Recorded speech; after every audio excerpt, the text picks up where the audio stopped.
जिल्ह्यात एकाच दिवशी 2 खुनाच्या घटना घडल्या आहेत। कौटुंबिक वादातून भावानेच भावाची रॉडने हल्ला चढवीत हत्या केली, तर मध्यस्थी केल्याने जावयाची हत्या करण्यात आली। गेल्या 4 महिन्यात 15 खुनाच्या घटना घडल्याने नागरिकांमध्ये भीतीचे वातावरण निर्माण झाले आहे। कौटुंबिक वादातून लहान भावाने मोठ्या भावाच्या डोक्यात लोखंडी रॉडने प्रहार करून त्याची निर्घृण हत्या केल्याची घटना शहरातील बालाजी मंगल कार्यालयाजवळ घडली। प्रमोद पेंदोर असे मृतकाचे नाव आहे, तर कविश्वर पेंदोर असे मारेकरी भावाचे नाव आहे। या दोघां भावामध्ये कौटुंबिक वाद निर्माण झाला। सायंकाळी दरम्यान प्रमोद हा उभा असताना मारेकरी कविश्वरने लोखंडी रॉडने प्रमोदच्या डोक्यावर 8 ते 10 प्रहार केले।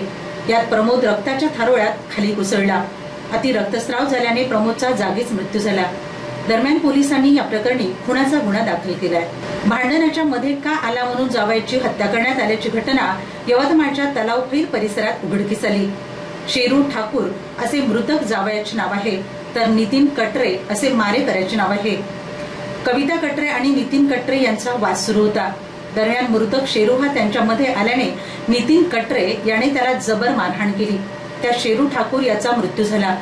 दरम्यान या प्रकरणी मृतकाची पत्नी राधिका ठाकूर यांच्या तक्रारीवरून शहर पोलिसांनी खुनाचा गुन्हा दाखल केला।